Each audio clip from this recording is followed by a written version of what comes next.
नमस्कार दोस्तों, स्वागत है आप सबका जैन इन्वेस्टर्स यूट्यूब चैनल में। आज हम एक ऐसी कंपनी का स्टॉक देखने वाले हैं दोस्तों, जो स्पेशलिटी फूड इमल्सिफायर्स में लीडिंग ग्लोबल प्लेयर्स में से एक है। इस कंपनी ने पिछले एक साल में अपने इन्वेस्टर्स को मल्टीबैगर रिटर्न दिया है। एक साल पहले इस शेयर की कीमत जहां 3,000 रुपए के आसपास ट्रेड कर रही थी, वही अब ये 6,144 रुपए पर पहुंच चुकी है। इस तरह इसने एक ही साल में 105% से अधिक रिटर्न देके अपने इन्वेस्टर्स के पैसों को 2 गुना से भी ज्यादा कर दिया है दोस्तों। इसके साथ ही कोरोना के बाद की बात कर ले, पिछले 2.5 साल में इसने अपने इन्वेस्टर्स को काफी स्ट्रॉन्ग रिटर्न दिया है और 235% का उछाल देखा गया है इस कंपनी के शेयर्स में। अगर अप्रैल 2020 को इसकी कीमत देखे, उस महीने में तो 1850 के आसपास ये कारोबार कर रहा था, जो आज 6,144 तक पहुंच चुका है। मतलब लगभग 2.5 से 3 गुना हो चुका है, 3.5 गुना हो चुका है कंपनी में इन्वेस्टर्स का पैसा दोस्तों। तो चलिए देखते हैं फाइन ऑर्गेनिक इंडस्ट्रीज कंपनी के शेयर के बारे में और जानते हैं इसके बिजनेस और बाकी फैक्टर्स के बारे में। पिछले कुछ महीनों से चल रही बिकवाली और ओवरऑल नेगेटिव सेंटिमेंट्स का इस कंपनी के शेयर पर ज्यादा असर नहीं हुआ है और पिछले 6 महीनों में इस कंपनी ने अपने शेयर होल्डर्स को 58% का रिटर्न दे दिया है दोस्तों। वही पिछले 3 महीने तो और शानदार रहे हैं। अगर पिछले सिर्फ 3 महीनों की ही बात कर ले, तो इस शेयर की कीमतों में लगभग 49 से 50% की बढ़ोतरी देखने को मिली है दोस्तों। आज हम देखेंगे कंपनी के बिजनेस के बारे में, इसके पास परफॉर्मेंस के बारे में, इसके साथ साथ इसके फाइनेंशियल नंबर्स, कंपनी के स्ट्रॉन्ग पॉइंट, वीक पॉइंट्स पर नजर डालेंगे, इसके फ्यूचर प्लान्स, की फैक्टर्स की बात कर लेंगे, साथ ही शेयर होल्डिंग पैटर्न देख लेंगे और जानेंगे कि कंपनी के शेयर की टारगेट प्राइस कहां पर सेट होती है। तो आइए शुरू करते हैं आज का वीडियो। सबसे पहले हम नजर डालेंगे कंपनी के डिटेल्स पर दोस्तों, या फिर बिजनेस ओवरव्यू पर। फाइन ऑर्गेनिक्स कंपनी को 1970 में श्री रमेश जी शाह और श्री प्रकाश जी कामत ने मिलकर स्थापित किया था, शुरू किया था दोस्तों। श्री रमेश शाह मुंबई के एक व्यापारी या व्यवसायी थे, जिन्हें केमिकल ट्रेडिंग का एक्सपीरियंस था, और प्रकाश कामत जो थे वो इंस्टीट्यूशन ऑफ केमिकल टेक्नोलॉजी के एक कुशल टेक्नोक्रेट थे दोस्तों। अब ये कंपनी में लगभग 750 से ज्यादा एम्प्लॉय काम करते हैं। 15% से ज्यादा इसमें एम्प्लॉय जो है वो लेडी है या फिर वुमन है।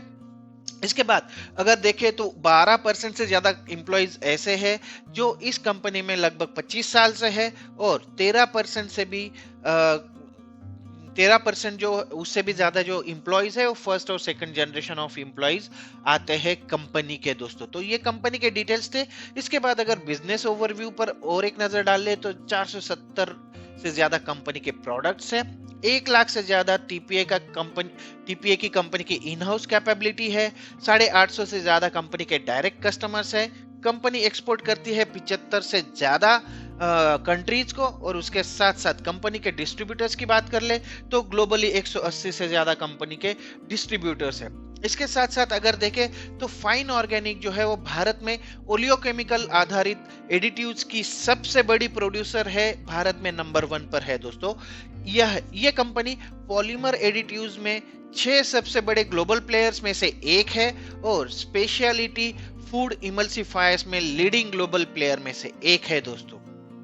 इसके बाद अगर प्रोडक्ट पोर्टफोलियो की बात कर ले, तो फाइन ऑर्गेनिक इंडस्ट्रीज अलग अलग उद्योग या फिर बिजनेस में उपयोग किए जाने वाले ओलियोकेमिकल आधारित एडिटिव्स की वाइड रेंज के मैन्युफैक्चरिंग करती है, प्रोसेसिंग करती है, सप्लाई करती है, डिस्ट्रीब्यूट करती है, डीलर्स, इंपोर्टर्स, एक्सपोर्टर्स के रूप में इसको भारत और भारत के बाहर भी अपनी एक पहचान बनाने में सफलता हासिल हो चुकी है दोस्तों।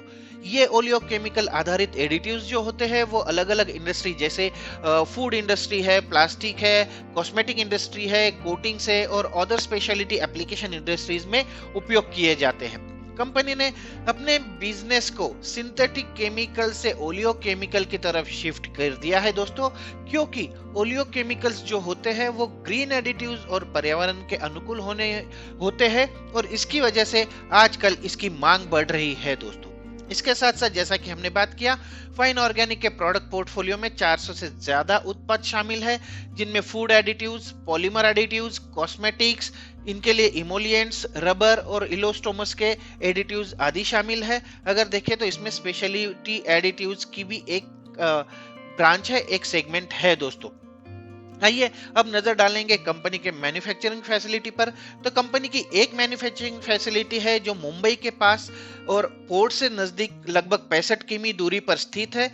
इसके अतिरिक्त कंपनी के मलेशिया में और थाईलैंड में जॉइंट वेंचर्स भी है। मलेशिया में इस कंपनी का जो जॉइंट वेंचर है वो 1988 है और 1988 से चला आ रहा है, और थाईलैंड वाला जो जॉइंट वेंचर है वो 1994 से चला आ रहा है। तो काफी लंबी पार्टनरशिप है मलेशिया और थाईलैंड वाली जॉइंट वेंचर के साथ इस कंपनी की। इसके बाद अगर इसके क्लाइंट लिस्ट पर नजर डाल ले तो काफी डाइवर्सिफाइड क्लाइंट लिस्ट है। इसमें Coca Cola, Parle, Berger Paints, Britannia, Pidilite, Asian Paint जैसे बड़े बड़े नाम शामिल है दोस्तों।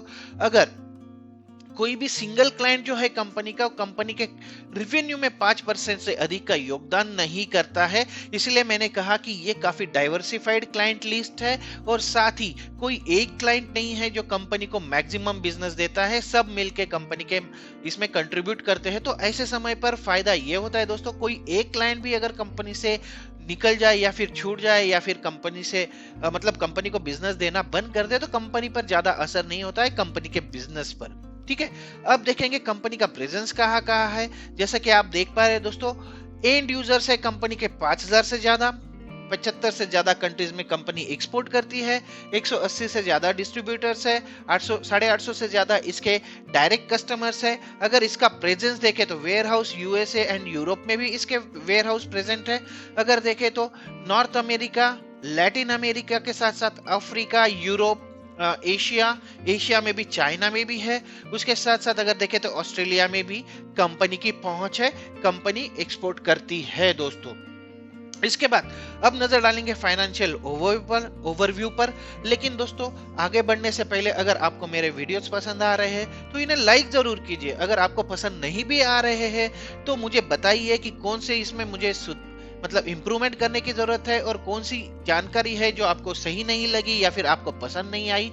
और साथ ही अगर आपने अभी तक मेरा चैनल सब्सक्राइब नहीं किया है तो इसको चैनल को सब्सक्राइब भी कर लीजिए, ताकि ऐसे ही नई नई वीडियोस की नई नई जानकारी मैं आप तक पहुंचाता रहूं और आपकी हेल्प करता रहूं आगे की इन्वेस्टमेंट स्ट्रेटेजी डिसाइड करने के लिए।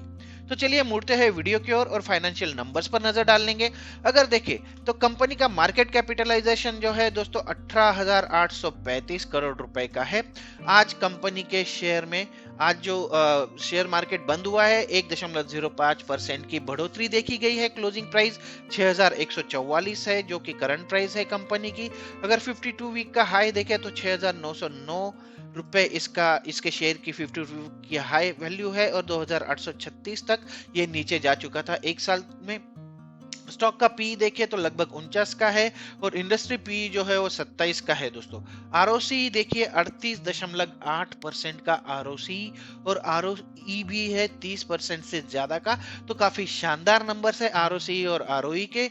अगर बुक वैल्यू देखें तो 313 की है। डिविडेंड भी प्रोवाइड करती है कंपनी, और 0.15% का इसका डिविडेंड यील्ड है। फेस वैल्यू जो है कंपनी के शेयर की वो 5 रुपए की है दोस्तों। तो इसके आगे अगर कंपनी डिसाइड करती है कि उनको स्प्लिट करना है तो वो स्प्लिट कर सकते हैं 1-1 रुपए के शेयर में। तो इससे कंपनी की जो शेयर की वैल्यू है वो बढ़ सकती है दोस्तों आगे जाकर। प्रॉफिट ग्रोथ अगर देखें तो पिछले एक साल का 201% का है दोस्तों। अब देखेंगे कंपनी के FY22 के Q1 वर्सेस FY23 के Q1 के रिजल्ट्स। अगर यहाँ पर देखें तो रिवेन्यू के बारे में 360 करोड़ रुपए रिवेन्यू था पिछले साल की इसी तिमाही में। कंपनी का रिवेन्यू जो अब हो चुका है 753 करोड़, तो इसमें 109% की बढ़ोतरी देखी गई है रिवेन्यू में। अगर इबिडा की बात कर ले दोस्तों तो पिछले साल की सेम तिमाही में 50 का इबिडा था, और जो हो चुका है 206 का। इसमें भी 313% की वृद्धि देखी गई है। इसके बाद अगर प्रॉफिट आफ्टर टैक्स की बात कर ले, करोड़ में है ये नंबर्स, तो 35 करोड़ का ये आंकड़ा है पिछले साल की सेम तिमाही में, जो हो चुकी है 157 करोड़ इस तिमाही में दोस्तों। तो यहाँ पर 350 से ज्यादा % की बढ़ोतरी देखी गई है प्रॉफिट आफ्टर टैक्स में। अब नजर डालेंगे Q4, ये अभी पिछली तिमाही वर्सेस अभी जो खत्म हुई है उस तिमाही के आंकड़ों पर अगर पिछली तिमाही में देखें तो कंपनी का जो रेवेन्यू था वो 601 करोड़ रुपए था। इसमें 25% की बढ़ोतरी होकर ये हो चुका है 753 करोड़ रुपए। इस तिमाही में इबिडा 146 करोड़ रुपए से बढ़कर हो चुका है 206 करोड़ और इसमें भी 41% की वृद्धि देखी गई है, बढ़ोतरी देखी गई है। और प्रॉफिट भी अगर देखें तो 110 करोड़ रुपए से 43% की बढ़ोतरी के साथ ये हो चुका है 157 करोड़ रुपए पिछली तिमाही वर्सेस अभी की तिमाही में, इन क्वार्टर ऑन क्वार्टर बेसिस पे अगर हम देख ले दोस्तों। अब देखेंगे कंपनी के ईयरली रिजल्ट्स, कंसोलिडेटेड रिजल्ट्स। यहाँ पर अगर देखें तो FY 2016 से 2016 के साल से आंकड़े हमारे पास मौजूद है और कंटिन्यूअस बढ़ोतरी यहाँ पर देखी गई है। हम सबको पता है दोस्तों ये 2 साल अगर देखें तो यहाँ पर कोरोना की वजह से काफी बिजनेसेस पे प्रॉब्लम हुआ था, लेकिन इस कंपनी के शेयर पर इतना अफेक्ट होते हुए नहीं दिखा है। और अगर देखें तो 19% की CAGR से बढ़ोतरी देखी गई है कंपनी के रेवेन्यू में। अगर ऑपरेटिंग इबिडा और इबिडा मार्जिन की बात कर ले तो 145 करोड़ रुपए था जहां पर FY 2016 में, वहां पर अब हो चुका है 364 करोड़ पिछले साल के नंबर से और 17% के CAGR से इसमें बढ़ोतरी देखी गई है दोस्तों। अगर देखें पैट और पैट मार्जिन, हाँ हमने मार्जिन नहीं देखा दोस्तों। यहाँ पर इबिडा मार्जिन जो है वो 22.6% था जो अब हो चुका है 28.7% Q1 FY 23 में। अगर पैट और पैट मार्जिन की बात कर ले तो पैट में भी 23% की वृद्धि दर देखी गई है। 76 करोड़ रुपए जहां पर कंपनी का पैट था, प्रॉफिट आफ्टर टैक्स, FY 2016 में, वो अब हो चुका है 260 करोड़ रुपए, तो 23% के वृद्धि दर से ये बढ़ा हुआ है। अगर देखें तो 11.7% जो कंपनी का मार्जिन था वो हो चुका है 21.4% पिछले 6 साल में। अब देखते हैं कंपनी के कैश पैट प्लस मार्जिन के नंबर्स। यहाँ पर 106 करोड़ रुपए से 19% की वृद्धि दर से अब ये लगभग 300 करोड़ हो चुका है दोस्तों पिछले 1 साल में। अब हिस्टोरिकल रिजल्ट्स पर एक नजर डाल ले दोस्तों। पिछले 5 साल में अगर इसके कंपाउंडेड सेल्स ग्रोथ की बात कर ले तो 19% की रही है इसकी growth rate compounded sales growth में। उसके बाद 3 साल के लिए 21% और पिछले 1 साल में इसकी जो ग्रोथ हुई वो 81% की रही है। कंपाउंडेड प्रॉफिट ग्रोथ की बात कर ले तो 27% 5 साल के लिए, 24% 3 साल के लिए और 201% रहा है पिछले 1 साल का नंबर कंपाउंडेड प्रॉफिट ग्रोथ में। स्टॉक प्राइस CAGR की बात कर ले तो पिछले 3 सालों से 63% का CAGR दिया है स्टॉक प्राइस ने यहाँ पर, और पिछले 1 साल में 103% बढ़ चुकी है स्टॉक की कीमतें। और अगर रिटर्न ऑन इक्विटी की बात कर ले तो 27% का 5 साल, 26% का 3 साल और 31% का पिछले 1 साल में आंकड़ा दे रही है रिटर्न ऑन इक्विटी का ये कंपनी। अब देखेंगे कंपनी के शेयर होल्डिंग पैटर्न पर एक नजर डालेंगे। अगर देखें तो इसके जो प्रमोटर्स है उनका जो स्टेक होल्डर है वो कंटिन्यूअस बना हुआ है, इसमें कोई कमी नहीं आई है। इसका मतलब शेयर होल्डर्स जो प्रमोटर्स है उनको अपनी कंपनी पर खुद भरोसा है। इसके बाद अगर देखें तो फॉरेन इन्वेस्टर्स का भरोसा यहाँ पर बढ़ता हुआ देखा जा रहा है। अगर देखोगे तो 7.20% अभी फॉरेन इन्वेस्टर्स का स्टेक है इसमें। अगर डोमेस्टिक इन्वेस्टर्स की बात कर रहे हैं तो ये आंकड़ा जरूर नीचे आता हुआ दिख रहा है। 10.94% का आंकड़ा है जून में खत्म हुई तिमाही में। और पब्लिक का अगर देखें तो 6.86% के स्टेक्स है या फिर होल्डिंग है कंपनी में पब्लिक की दोस्तों। इसके बाद अगर देखें तो की फैक्टर्स पर हम नजर डालेंगे दोस्तों। की फैक्टर्स ये वो फैक्टर्स होते हैं जिनके वजह से शेयर की आगे की प्राइस डिसाइड होती है या फिर आगे की जो चाल है उसकी मूवमेंट डिसाइड होती है। सबसे पहले पॉजिटिव बातों की अगर बात कर ले तो कंपनी का जो डेट है या फिर उस पे जो लोन है उसमें काफी कमी आई है दोस्तों, और कंपनी लगभग कर्ज मुक्त या फिर लोन फ्री, डेट फ्री होने के कगार पर है। कंपनी को ये जो तिमाही है या फिर ये जो क्वार्टर है वो अच्छा जाने की उम्मीद है। जैसा कि हमने देखा कि पिछले 5 वर्षों में अगर कंपनी की प्रॉफिट ग्रोथ देखें तो 27.2% के CAGR से बढ़ी है दोस्तों। पिछले 3 साल का जो ROE है वो लगभग 27% का है, हमने अभी देखा है दोस्तों। और कंपनी का अगर डिविडेंड पे आउट देखें तो काफी हेल्दी डिविडेंड प्रोवाइड करती है और 17.2% का इसका डिविडेंड पे आउट है दोस्तों। इसके साथ साथ अगर निगेटिव पॉइंट्स की बात कर ले तो ये जो स्टॉक है थोड़ा सा हायर वैल्यूएशन पर दिख रहा है दोस्तों।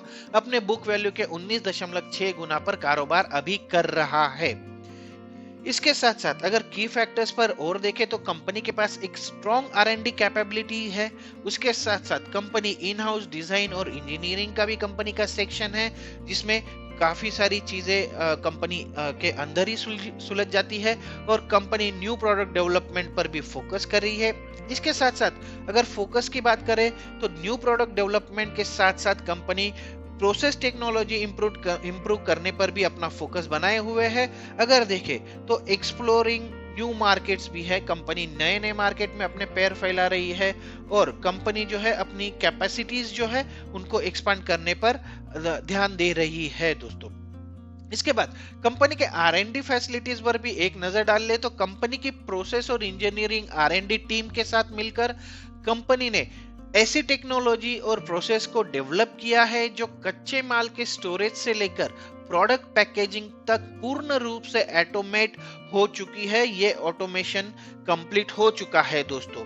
इसके साथ कंपनी ने ऑटोमेशन सिस्टम को डेटा बैकअप और डिजास्टर रिकवरी फीचर्स के साथ प्रोसेस सेफ्टी में स्ट्रिक्ट स्टैंडर्ड्स का पालन करने के लिए डिजाइन किया गया है दोस्तों। तो इनका R&D जो डिपार्टमेंट है काफी स्ट्रॉन्ग लग रहा है दोस्तों। अब नजर डालेंगे कंपनी के शेयर की टारगेट प्राइस पर। उससे पहले दोस्तों हमने देखा कंपनी के बारे में, जाना उसके बिजनेस के बारे में बात की, साथ ही देखा कि कंपनी का मतलब उसकी फ्यूचर स्ट्रेटेजी क्या है, कंपनी के स्ट्रॉन्ग पॉइंट्स देखे, वीक पॉइंट्स देखे, अगर देखे तो कंपनी के प्रोडक्ट पोर्टफोलियो पर भी नजर डाल ली, कंपनी के ओवरऑल प्रोग्रेस पर नजर डाले तो ये कंपनी एक स्टेडी प्रोग्रेस कर रही है।